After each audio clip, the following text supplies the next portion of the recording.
प्रातः स्मरणीय परम पूजनीय भारतीय संस्कृति के आधार, ज्ञान के दाता एवं सभी विद्यार्थियों को लौकिक विद्या के साथ साथ सहज में ही अलौकिक विद्या देने वाले ब्रह्मनिष्ठ श्रोत्रिय मेरे गुरुदेव के श्री चरणों में न केवल मेरा अभी तो हम सबका कोटि कोटि प्रणाम। मेरा बड़ा सौभाग्य कि मुझे गुरुकुल मिला लौकिक विद्या प्राप्त करने के लिए, जहाँ पर साधारण विद्यार्थी स्कूलों में जाते थे प्रभात काल में, वहाँ पर मैं गुरुकुल में जाता हूँ। जहाँ पर साधारण विद्यार्थी स्कूलों में प्रेयर करते थे, वहाँ पर गुरुकुल मेरी मंगलमय प्रभात काल गुरु वंदना श्लोकों और प्राणायाम के साथ शुरू होती है। तो कैसी अनुपम कृपा मेरे गुरुदेव की मुझ पर कि मेरी लौकिक विद्या भी सफल और अलौकिक विद्या भी सफल।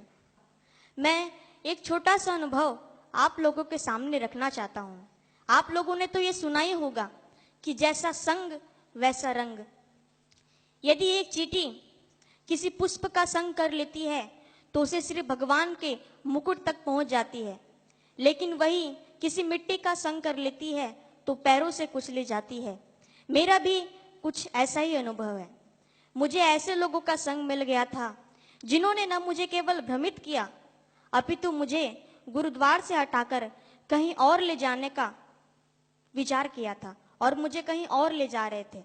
लेकिन साधकों के संगति से एवं सूझबूझ के कारण मैं पुनः अपने गुरुद्वार आ पहुंचा। और मैं आज संगति का प्रभाव क्या होता है, इस निमित्त मैं आपके सामने एक छोटा सा प्रसंग प्रस्तुत करना चाहता हूं।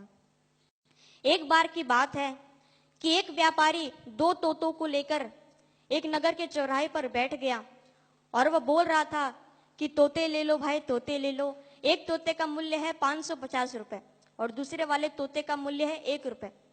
वहीं से हाथी पर बैठकर एक राजा गुजर रहा था।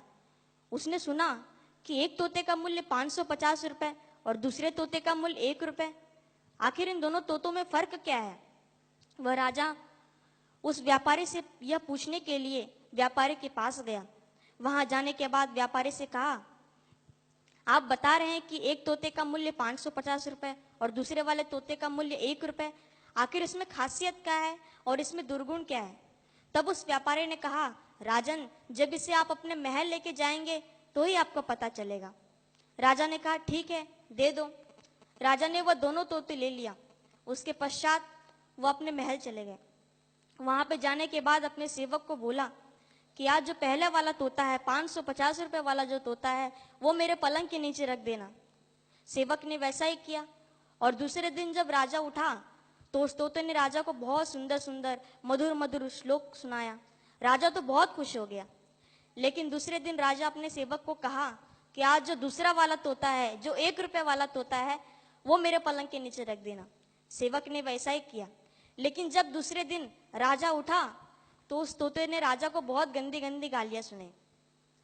वो राजा तो परेशान हो गया और उसके बाद में अपने सेवक को बोला, आज इस दुष्ट तोते को मार डालो, इसने मेरा प्रभात काल खराब कर दिया। वहीं पर पहला वाला तोता खड़ा था। उसने राजा से नम्र निवेदन किया कि राजन, हम दोनों सगे भाई हैं। हम दोनों एक बार एक डाल पर बैठे थे, वहीं पर शिकारी आया और हम दोनों को बंदी बना लिया। उसके बाद मुझे एक साधु महात्मा के हाथों बेच दिया और इसे एक मछुआरों के हाथों भेज दिया। साधु महात्मा तो मुझे श्लोक सुनाते थे, इसलिए मैं सीख गया, जिसका कारण है कि मैं आपको श्लोक सुनाया। लेकिन ये मछुआरों के हाथों लगा तो वो आपस में गाली गलौज करते थे, इसीलिए इसका स्वभाव भी गाली गलौज का बन गया है। वास्तव में तो इस बेचारे का कोई दोषी नहीं है। तो जैसे दोनों तोते एक ही परिवार के थे, लेकिन सुसंगति के कारण एक की वाणी मीठी मधुर और भजनमय हो गई और दुसंगति के कारण दूसरे की वाणी गाली गलौज में हो गई, तो उससे यह सिद्ध होता है कि सुसंस्कार और सुसंगति ही हमारे जीवन के मूल आधार हैं। एक तोता, एक पक्षी संग में प्रभावित हो जाती है तो भला मनुष्य कैसे नहीं होगा? और ये साधकों का संग ही है जो आप लोग यहाँ पर आए हैं। अन्यथा यदि साधकों का संग नहीं मिलता तो निग्रह व्यक्ति आप लोगों को पिकनिक मनाने के लिए लौकिक स्थानों पर शायद ले गए होते। यूं तो सागर का एक बूंद सूर्य नारायण के तपन से बादल बन जाता है और वही वर्षा बन के बरसता है। ऐसे ही जब मनुष्य संतों के संग, सदगुरु के संग में आता है तो सदगुरु उसे जीव से ब्रह्म बना देते हैं। लेकिन वह दुसंगति के कारण जब वह कुसंग को प्राप्त होता है तो वह माताओं के गर्भ में पुनः उसे आना पड़ता है। तो मैं अंत में इतना ही कहूंगा अपने गुरु भाइयों, अपने गुरु बहनों से कि आप अपनी संगति का विशेष विशेष ध्यान रखें। जैसे पारसमणि लोहे को स्वर्ण बना देता है, वैसे ही दुर्भाग्यवश नींबू का संग दूध को फाड़ देता है। तो इससे यह सिद्ध होता है कि एक पारसमणि लोहे को स्वर्ण बना देता है, ऐसे ही मेरे प्यारे सदगुरु जीव को ब्रह्म बना देते हैं।